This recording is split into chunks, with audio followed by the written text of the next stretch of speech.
Alright, carrying on here with my game. You can see old Custer's left Matamoros. And here's why. We've expended our another action point and continued to move Custer. He headed on down here, and there's where we got our latest updated battle marker. And it's on old Tampico. Some old General George Custer is yelling, "Somebody stop me!" He's headed on down the road. Custer's gone crazy. So hold on a second. And here is the tail of the tape. He's going against the Belgians. And I can't read that upside down or sideways, but it looks like fun. And he looks like he's a man in a... Is that a military uniform or a business suit? Yeah, I guess it is a military uniform. All right, Belgian. Belgian AB Brigade. VOL. Volgateurs or Volgateers or whatever. Who knows what they are, but it's a composite. They're veterans. And down here we got the old garrison and a supply point. There you go. Custer's got his cavalry divisions and their full strength, just fresh from their total victory at Maramoros, or whatever it's called. So there you go. Now, can't use naval support this time. You can only use it once per game turn or per player turn, so that's out of the picture.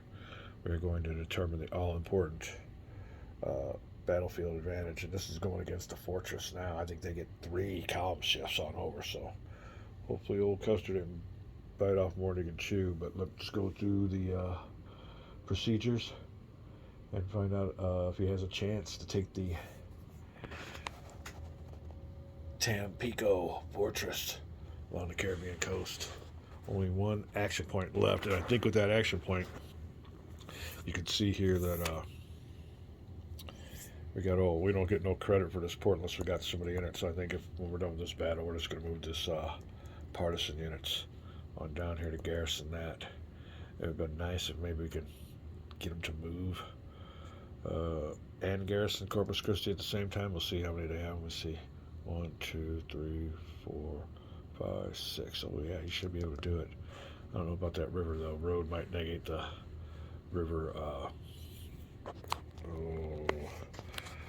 The river penalty. We'll be back. All right, now in this battle to determine advantage, you take into account the number of generals. So we both negate that because we both have a general. You add in if they have any veteran units. We both have veteran units, so far so good. We're both even. Now we have to decide if we want to use a tactics marker. And I think the Imperial will go first. And he'll definitely want to use a tactics marker. And Custer wants to use one too. So that's it. We're out of tactics markers. We're going to both throw down. See what's up. Alright, let me pause this here. See what the rest of the procedure is. Alright, well when it comes time to pick those tactic markers, I had it wrong. I think I picked the defender first, but the attacker gets to find out if he wants to go first, and he did. Imperials definitely will reply in kind, so now we'll look and see what that is. Honors of War and a +1. Huh. So we'll get a +1 on our die roll. We will look under Honors of War. We'll be right back. Alright, we might have did that wrong because playing this solitaire. Because like I said, everybody can look at their markers. And the Imperial player would have known this has nothing to do. This can only be played by an attacker. So we'll put this, we'll give the Imperial back his tactics marker. Because there's no way he would have played that.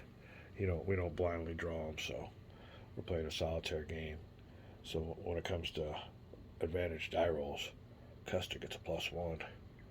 And the Imperials get none. Alright.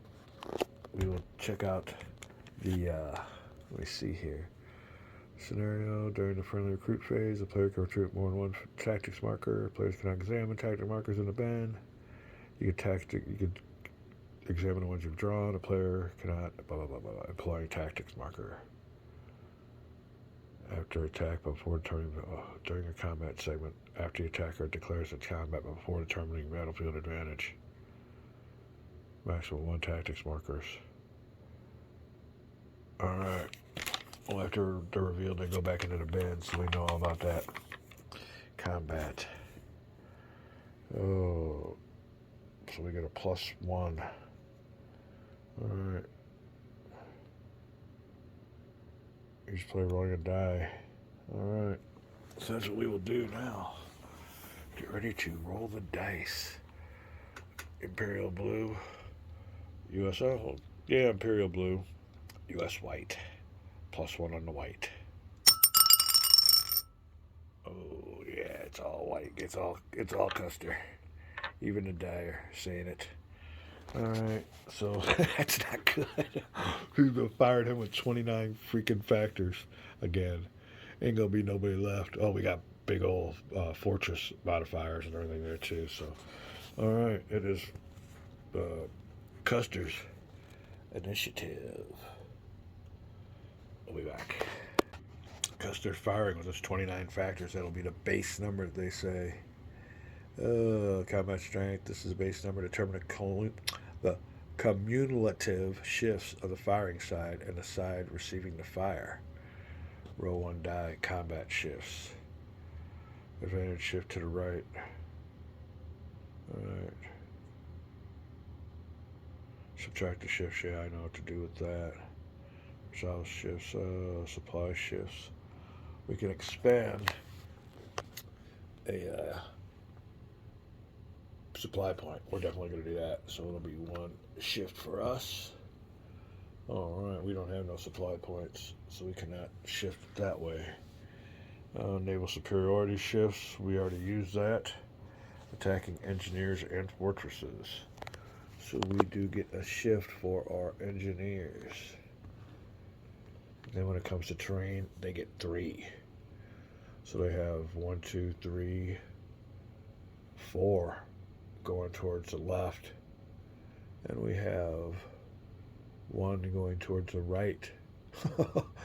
Alright, so when we roll the die, we gotta go to the left. 3. Ouch, I'm pretty sure that's the way it is. We'll be right back. After looking over the rules, I'm pretty sure that's the way we're going to do it. The defender. The Belgians are in a fortress. That'll give them 3 shifts to the left. Plus they're going to spend a supply unit. Gives them 4 to the left. We only get 1 shift to the right with our engineers unit. So that means it will be, instead of 4 shifts to the left, only 3. So we are going to go down here. 1, 2, 3. And we are going to roll 1 die for the siege of Tampico. Ooh, what's a 4? Not high, not low. A 4 is 3 hits on the Belgians or on Imperials, and if there's anybody that survives, then we can. They might be able to deal with that. Then they'll fire back at Custer. So that is it with a 4. He loses 3. Let's go back here and see what if he could afford it. All right. Well, this guy here is eliminated or used up. We'll get rid of him. Alright, 3 hits. 1 hit eliminates him. 2. How am I going to do this?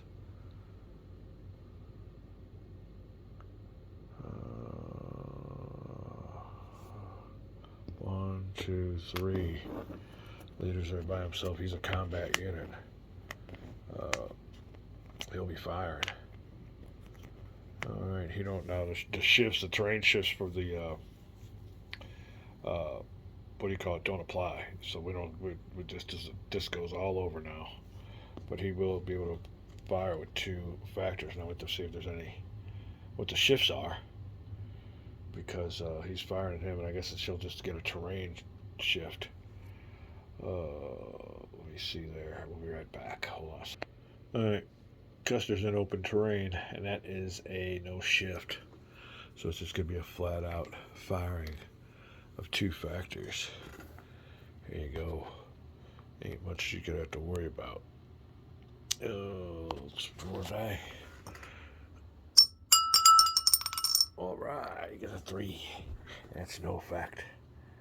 No effect. So that's the result of that battle. And the general hangs on. Loses all of his units, but hangs on.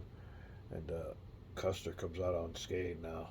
One bad thing about it is we're not inside that fortress yet. He's going to be out there in the open with no supply, so he might have a bad attrition, but nope. Couldn't crack that nut, Custer. Didn't get that good die roll like he did with that first one. But now we will have another chance to attack if we wanted to. We'll have to figure this one out. Let's see what happens on the after action report and how we take care of the after battle. Be back. The result of the battle is a draw. If you still have units, last man standing is basically in this game. So if you have somebody still standing, he's still good. Let's see if we can get his name. Thun. Still hangs on to Tampico. Now, the big decision is we have one more activation point left. Do we just go ahead and finish off the deal? Or do I do like I was talking about and move my unit on back here? If we leave Custer hanging out in the wind like that, he's going to have to suffer attrition or sustainment phase, where the old partisans, well, they can live off the land because they're partisans and guerrillas, so you don't have to worry about it. So I'm pretty sure with our very last action point, we are going to march again on Tampico. Where's my old battle marker? Alright, move the combatants, get the battle marker back on in there, and we're set to go. We'll be back for round 2. Alright, Custer's going again with his 29 factors. Tampico in that fortress gets a 3 column shifts to the left. We have engineers, which reduces that to 2 column shifts to the left. So then, our old 29 factors will go down 1, 2. Should go down 3, but our engineers have dug us some little tunnels, or weakened some walls, or provided with some ladders, all the other good stuff. And we're getting ready to have the battle. Second round for Tampico. Alright, there you go. That's the table we're on. We're going to roll 1 die for the battle. 4. I think that'll do it. 4 is -4 steps. So I'm afraid the old leader, Thun, is done. Well, he's got another side there. What's up with that? Do they all have 2 sides? Let's see here. Yeah, they all have 2 sides, but I think that's pretty much it. So there's 2 Imperial leaders down. And old Custer will definitely advance. He won't qualify for no major victory. There was something else here I want to check out, though, but we'll be right back. Alright, it won't be a major victory because there's only 1 unit. But old George Custer, the hero of the day. It's been, you heard of Sherman's march. Well, in the Rio Grande War, it's Custer's march. Started from Laredo, took over Matamoros and Tampico. So there you go. We are out of action points. So from the U.S. side, allies, now we'll be swinging on over to the Imperial side. Boy, what a run.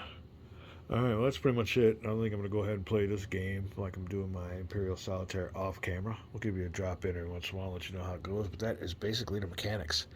Something unique comes up, we'll let you know, but yeah, so far it's a romp. We'll drop you in and let you see what the map looks like after the Imperial phase. That'll be it for now for Rio Grande War. We'll see you here in a little bit.